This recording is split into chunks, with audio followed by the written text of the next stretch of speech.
అందరికీ హాయ్, బాగున్నారా? బేసిక్గా స్టార్ట్ చేసే ముందు ఒకటి చెప్తా. హనుమంతుడు ఉన్న చోట జై హనుమాన్ అన్న తర్వాత మన పని మొదలెడతాం, అవునా?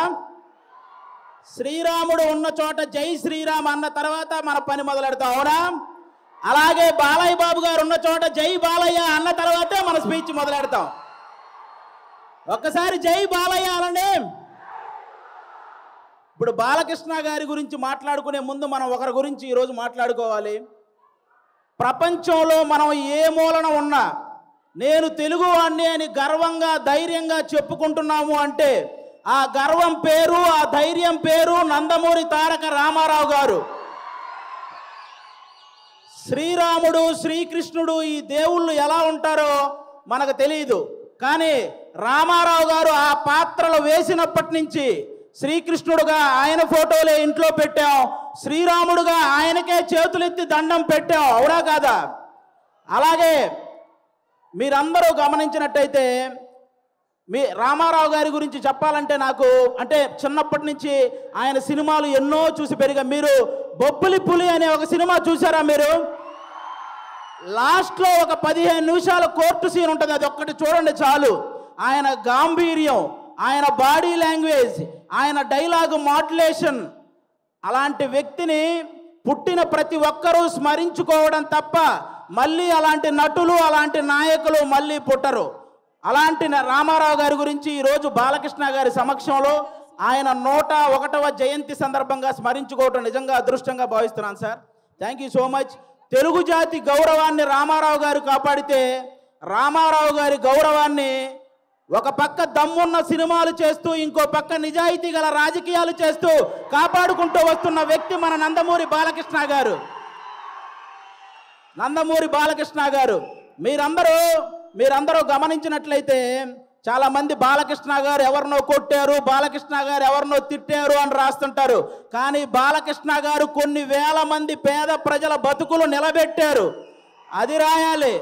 సినిమాలు రాజకీయాలు చేయటం పెద్ద విషయం కాదు, కానీ బసవతారకం అనే ఒక క్యాన్సర్ హాస్పిటల్ ద్వారా ఎంతో మంది పేదవాళ్ళకి సహాయం చేయడం అనేది నిజంగా చాలా చాలా పెద్ద విషయం, చాలా గొప్ప విషయం.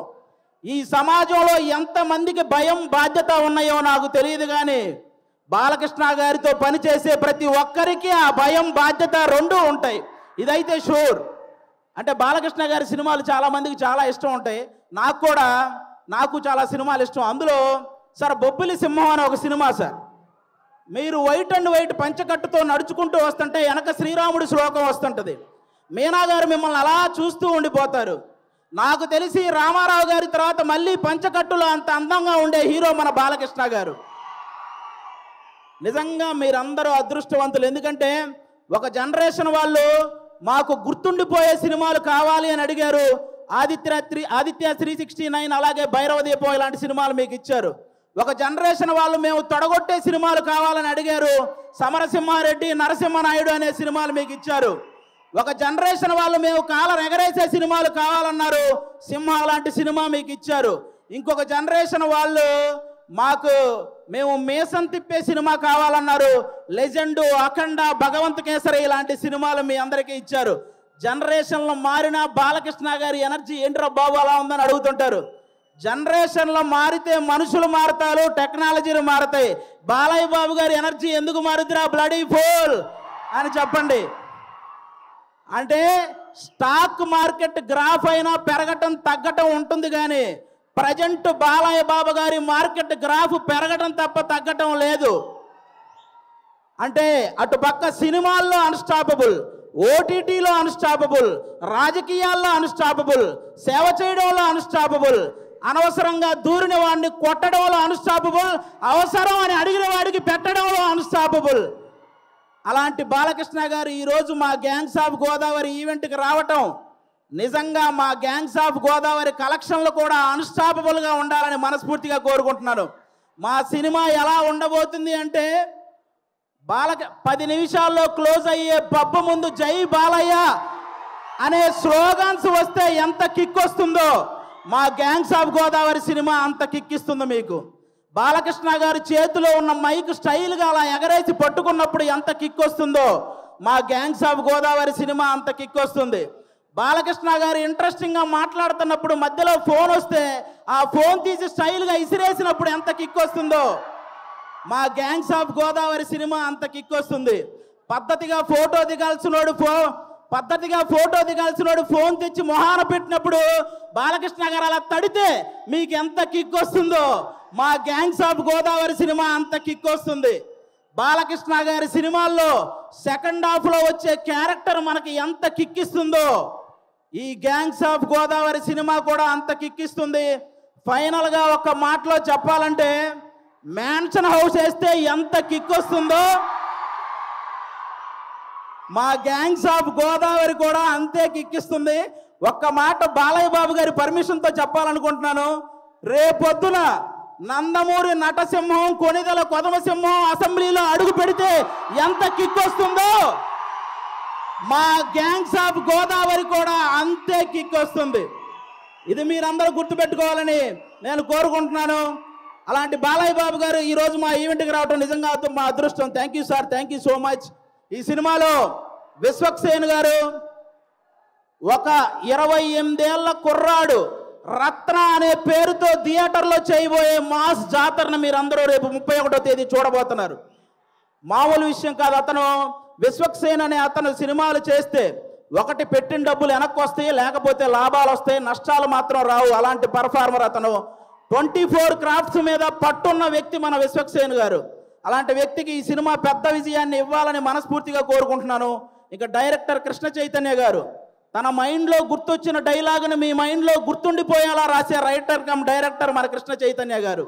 మనందరికీ త్రివిక్రమ్ గారు అంటే చాలా ఇష్టం. త్రివిక్రమ్ గారికి ఈ కృష్ణ చైతన్య అనే వ్యక్తి చాలా ఇష్టం.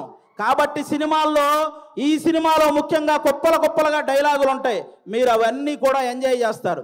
నెక్స్ట్ అంజలి గారు మిమ్మల్ని సీత అనే ఒక క్యారెక్టర్తో మైమరిచిపోయేలా చేసింది. గీతాంజలి అనే ఒక క్యారెక్టర్తో భయపించేలా చేసింది. ఈరోజు ఈ రత్నమాల క్యారెక్టర్తో ఆ 2 క్యారెక్టర్లు మర్చిపోయేలా చేయబోతుంది అంజలి గారు. ఇంకో పక్క మా నేహా శెట్టి డీజే టిల్లునే భయపెట్టిన రాధిక. ఈ సినిమాలో రత్నాకి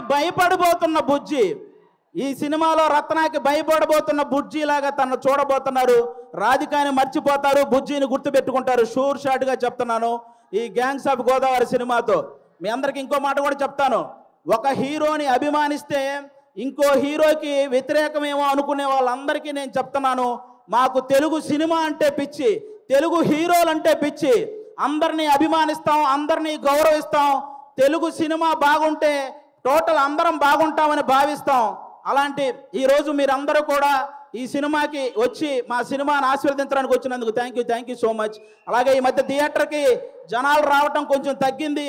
అందరూ కూడా ఎందుకంటే ఎవరైతే ప్రేక్షకులకి అలాగే సోషల్ మీడియాలో ఉన్న రివ్యూవర్స్కి మీ అందరికీ కూడా తెలుగు సినిమాని కాపాడాల్సిన బాధ్యత మీ అందరి మీద ఉందని మనస్ఫూర్తిగా కోరుకుంటున్నాను.